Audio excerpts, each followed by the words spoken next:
Oi, pessoal. Vamos falar um pouco aí então sobre Roland Garros 2025, essa edição aí, né, do Grand Slam da temporada do Saibro, né? Eu faço bastante vídeos no TikTok, né, individuais, assim, bem curtinhos de acontecimentos, né, no mundo do tênis e que eu fiz bastante aí acompanhando o Roland Garros. Esse vídeo aqui no YouTube vai ser um pouco mais longo para fazer um punhadão aí, né, de tudo que aconteceu, tentar falar de tudo, vou falar, assim, das coisas que foram mais relevantes para mim, né, e a gente poder dividir isso entre a gente aqui. Gostaria de começar falando, então, de algo que impactou, assim, no começo do torneio, que foi o encontro entre Paula Badosa e Naomi Osaka. Foi uma pena, assim, para mim ter acontecido esse encontro logo no começo. Eu acho que são duas jogadoras que estão buscando, né, se recolocar aí, né, no ranking, se recolocar no circuito atual, apesar da Badosa estar no top 10 já de novo. Eu acho que constantemente ela está tentando se manter, porque a lesão dela é algo muito sério, né? Então, a qualquer momento ela pode meio que ter que sair do tênis, igual aconteceu antes. Mas é muito triste as duas não poderem ter tido a oportunidade de continuar mais em Roland Garros e mostrar mais o tênis delas, e ter se enfrentado logo no começo. Foi realmente assim uma disputa que estava difícil decidir para quem torcer, e decidir quem estava jogando melhor. Assim, as duas dava para ver que elas queriam muito e era muito importante para elas. E querendo ou não, como eu falei no meu vídeo no TikTok, foi um confronto entre número 1 e número 2 do mundo, porque a Osaka já foi número 1 e a Badosa já foi número 2. A Osaka pelo menos pôde mostrar o look dela, né? A gente sabe que a Nike faz kits exclusivos para Naomi Osaka e ela participa da construção desses kits, né? E os looks dela estão tendo a participação dela, inclusive, no design. E tem uma inspiração japonesa aí, né? Então, foi um dos looks que eu mais gostei. Eu achei muito fofo, muito bonitinho. As coisinhas que ela colocou na cabeça, assim. Gostei bem mais do que aquela do laço. E uma pena que ela só pôde jogar com essa roupa uma vez, né? Mas, assim, acontece, né? A gente sempre tem algum confronto muito grande logo no começo, logo nas primeiras rodadas. E é muito triste saber que um dos jogadores não vai poder mostrar mais do tênis, né? E nesse caso, quem levou foi a Badosa. Ela até continuou bastante aí, mostrou um bom tênis. Foi muito duro para a Osaka ter saído tão cedo, mas foi o que a gente conseguiu acompanhar aí, um pouco mais da Badosa dessa vez, né? Outras duas tenistas que acho que a gente tinha um pouco mais de expectativa aí, que fossem um pouco mais do que a primeira rodada. Primeiro a Bia. A Bia jogou muito em Estrasburgo, que foi torneio antes de Roland Garros, né? Exatamente antes, né? E ela estava tão bem que criou uma certa expectativa dela estar bem em Roland Garros também. Mas ela saiu logo na primeira rodada, assim como foi nos demais torneios que ela participou, né? Eu acho que ela deu uma esperança aí, jogando tão bem em Estrasburgo, que foi tão próximo de Roland Garros. E também outra tenista foi a Ayala. Eu acho que a Ayala, assim, pô, depois, assim, de Miami, né, que foi quando ela se destacou muito, ela deixou a desejar. Ela tem saído aí muito rápido. Ela até fez dupla com a Coco, em Roma, eu acho, ou em Madrid. Eu acredito que ela deu, assim, uma esperança maior do que ela conseguiu cumprir, como acontece com muitas jogadoras, né? Assim, é normal, ela tá no começo, mas ela deixa a gente bastante animada e ela não tem passado aí de primeiras rodadas, né? Esse também foi o primeiro Roland Garros do João Fonseca, a estreia dele aí. E ele estreou muito bem, ele decepcionou a gente na temporada de Saibro. Não foi bem em Madrid e em Roma como a gente esperava, porque estavam esperando muito um desempenho bom dele no Saibro. E deu um pouco de desespero, porque ele saiu muito rápido nesses dois torneios. Então a expectativa para Roland Garros já caiu um pouco. E acho que quando a gente viu que ele enfrentaria na primeira rodada o Urkras, acho que a gente já ficou com medo também, porque é um jogador que já foi top 10, um jogador muito bom. E o João conseguiu ganhar de 3-0. Então, assim, ele surpreendeu, ele supriu nossas expectativas, que não foram supridas ao longo aí da temporada de Saibro, e que bom que foi logo em Roland Garros, né? O jogo dele contra o francês também foi bastante legal, porque tinha bastante brasileiro em Roland Garros esse ano, e a quadra dele foi meio pequena, então deu para ver bastante a torcida para ele, e torcida para francês sempre tem muita, por ser lá. Então acho que ficou uma coisa legal, meio futebol, de ver assim a torcida. E, pô, ganhar do cara da casa, que feito, né? E aí ele teve o confronto com o Draper, né? Que já tinha tirado ele antes, né? E quando ele pegou o Draper, já fiquei meio com medo. Eu não achei que ele fosse conseguir a revanche dele logo em Roland Garros. Eu também achava que o Draper ia passar mais, mas ele acabou caindo logo em seguida. Mas eu acho que foi bom pro João. Eu acho que cair pro Draper, que é atualmente, acho que o quinto do mundo, tá ok. Ele cumpriu o que ele precisava cumprir, que era um desempenho um pouco melhor, não sair logo na primeira rodada. E eu acho que vai ser legal de acompanhar o João. Ele foi convocado para a Lever Cup, né? E então, assim, ele tá aparecendo mais no cenário aí. Os jogadores falam muito dele, os jornais, né, internacionais falam muito dele. Então, acredito que foi uma boa campanha dele. Um jogo que eu queria chamar atenção aqui foi o do Carlitos com o Ben Shelton. O Shelton é outro que ele sempre deixou muito a desejar, né? Ele era aquele cara que era o prodígio, que todo mundo apostou muito em cima e acabou não entregando muito. E esse Roland Garros ele entregou. Eu acho que se ele não tivesse pegado o Carlitos, ele tinha continuado mais um pouco. O Carlitos tá de novo aí, né? Implacável. Mas foi um bom jogo. Ele deu trabalho pro Carlitos, ele foi o jogador que espera-se que ele seja. E o que foi legal desse jogo foi a questão do fair play do Carlitos. A gente sabe que o Carlitos era um cara muito correto, né? Ele é um gentleman do tênis, ele é um cara que, assim, gosta de cumprir as regras. E ele comentou de um ponto que ele falou que a raquete dele já tinha saído da mão, né, num voleio, quando encostou, e ele deu o ponto pro Shelton. E isso foi muito repercutido, porque cada vez menos eu acho que a gente vê os próprios tenistas falando de pontos assim. A gente tem passado por muitos problemas com a marcação de bola fora, né, com o VAR no tênis, e juízes marcando errado. Então, para você ver um jogador ser honesto, assim, é o que se espera do tênis. O fair play é uma regra escondida do tênis, né? Aquelas regras de conduta que faz o esporte ser elegante. E o Carlitos, é lógico, que segue. Então, foi muito bonito de ver esse jogo dele com o Shelton. Mais uma surpresa que a gente teve foi o Djoko. Eu acho que, cara, ele não quer largar o osso, né? Eu acho bonito de ver ele chegar onde ele chegou, né? Numa semi aí.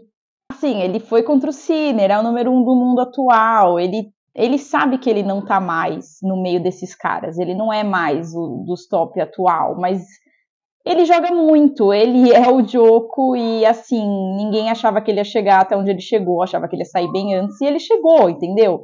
Então, assim, não precisa ganhar do Sinner. Onde ele chegou tá ótimo.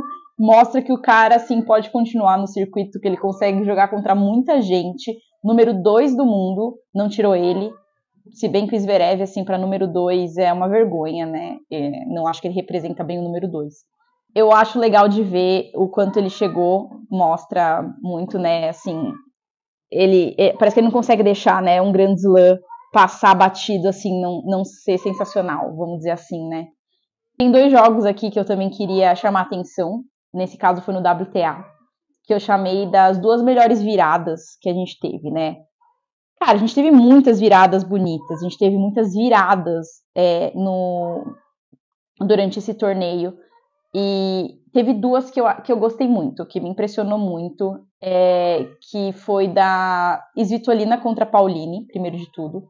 A Svitolina, para mim, ela é uma das minhas tenistas favoritas, e ela mandou muito bem em Roland Garros, e ela tem mandado muito bem nos torneios, né? Pela condição dela, né?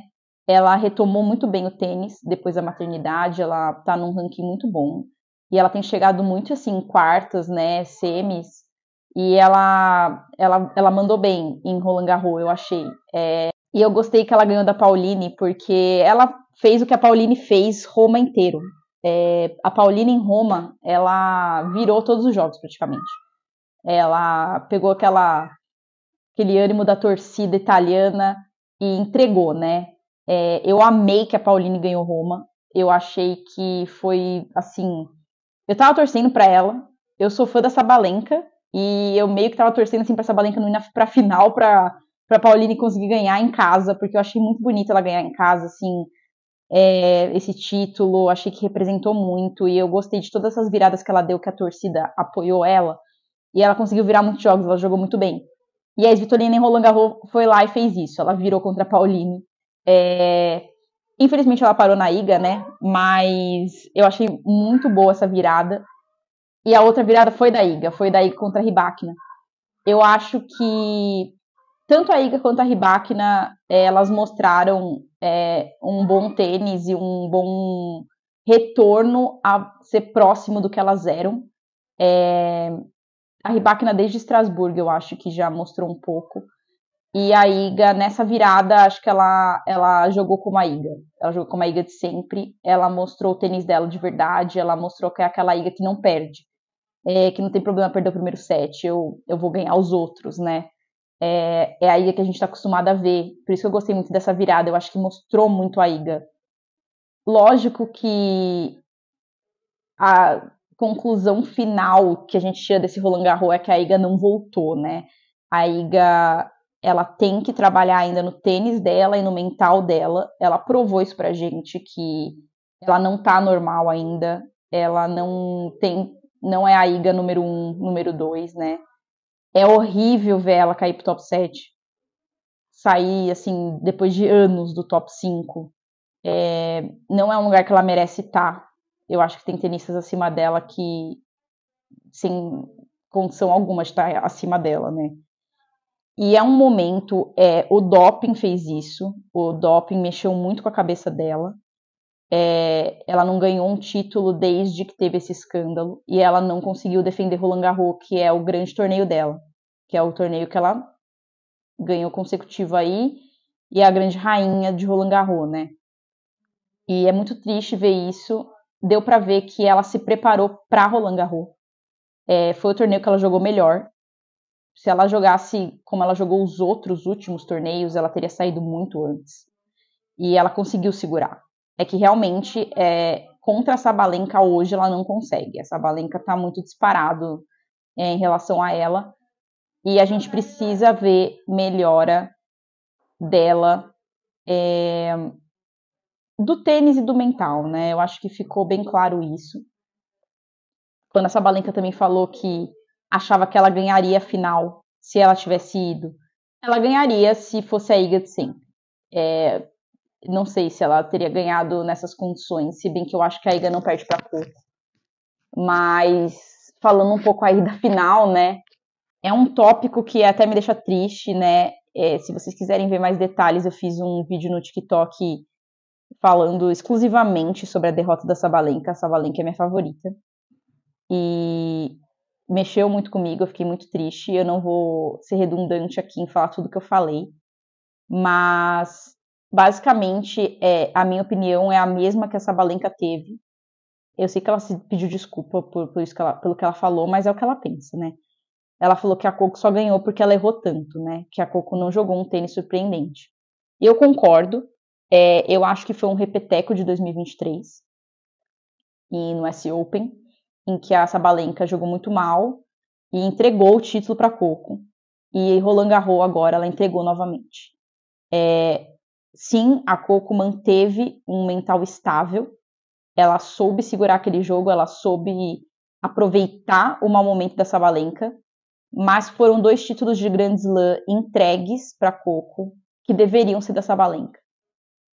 Não acho que a Coco teria esses títulos. Eu sei que é uma opinião polêmica, mas é o que eu penso. E quando ela foi para a final com a Coco, agora em Roland Garros, já fiquei com medo de acontecer de novo o que aconteceu no US Open, porque a gente sabe que a Sabalenka perde um pouco a paciência, né, e o mental dela fica muito enfraquecido nessas finais importantes. Então, brevemente, é isso que eu tenho a dizer sobre a final feminina. A final masculina foi um show, um espetáculo. Maior final que já teve, 5h30. Não dava para decidir para quem torcer. Os dois estavam mostrando um tênis excelente. Mas é isso, o Sinner pode ser número 1 do mundo disparado, mas quem tá roubando a cena é o Carlitos. Ele tá jogando tênis de antes dele, de sempre, de melhor. Ele retomou o número 2, né? Ele só não sei se ele retoma o número 1 porque o Sinner tá muito disparado mesmo. Mas ele garantiu seu bicampeonato, né? Ele se igualou aí ao Guga e ao Nadal, que foram os únicos 2 outros tenistas homens que conseguiram defender título em Roland Garros. E é muito bom ver o Carlitos voltar a ser o Carlitos, porque ele estava numa temporada muito ruim em 2025. E voltar a ver ele quebrar recordes e botar o nome dele na história do tênis, mais ainda, sabe? O que ele fez, não tá escrito a virada dele, né? Foi um jogo maravilhoso. Então, no masculino, assim, foi muito legal de acompanhar.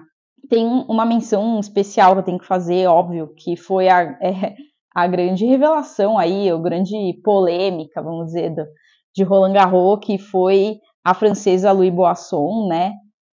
Vamos falar um pouco dela também. Ela é era número 361 do ranking, e ela estava nessa posição porque ela estava parada devido à lesão há muito tempo, né? E ela surpreendeu todo mundo, né? Ela chegou na semi, e eu fiquei bem chocada aí que ela passou de tantas tenistas boas.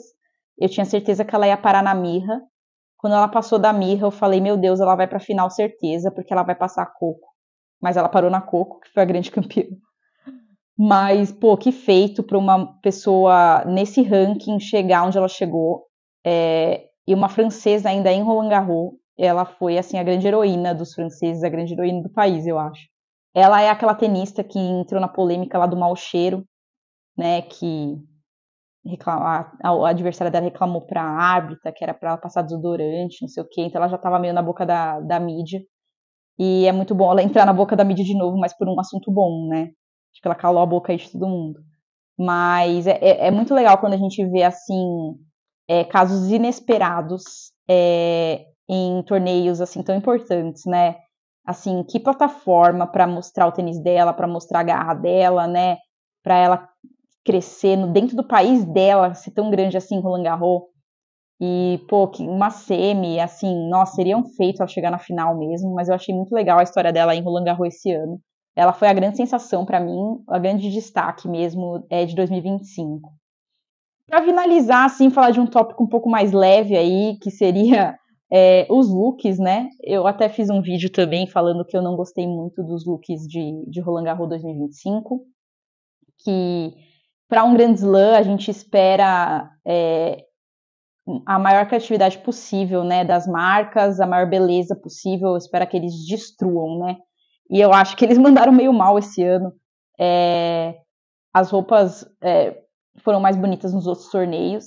E a gente teve até, assim, uns clássicos da zoeira, né? O Sinner estava aparecendo o Luigi do Mario. Até ele entrou na brincadeira. Ele começou a postar foto no Instagram dele falando: Luigi tá de volta, hoje o Luigi vai jogar. Pô, eu não acreditei que a Nike pôs essa roupa no número 1 do mundo em Roland Garros, sabe? Tanta roupa bonita da Nike. Não entendi mesmo esse conceito. O Draper tava com a mesma roupa, só que vermelha, então parecia o Mario. Eu acho que teve roupas lindas. Assim, a da Nike feminina tava maravilhosa, mas a da Nike masculina não tava legal. Comentei aí da roupa da Osaka, que é exclusiva dela, também, né? Muito diferente. E a gente teve também o tênis amarelo da On, que voltou, já tava na temporada de Saibro. A Adidas fez também o tênis amarelo, um pouco mais marca-texto, junto com a camiseta. Eu falei que eu não consigo decidir se eu gosto ou não desse tênis amarelo. Eu acho que isoladamente eu gosto, mas com a roupa inteira eu não gosto. Eu achei uma escolha muito específica, né, esse amarelo. E quando o João usou ainda com a meia amarela, eu achei que ficou demais. Mas, assim, eu achei que não foi um Roland Garros bom pra moda. E teve umas roupas maravilhosas, mas, no geral, eu achei que foi uma escolha um pouco falha aí das marcas, né? Mas acredito que seja isso. Me acompanhe no TikTok que eu faço vídeos mais curtinhos, trazendo aí as notícias, né? E os conteúdos. E aqui a gente faz mais esporadicamente quando tiver algo mais relevante aí para falar de um tópico mais comprido. É isso. Obrigada, galera.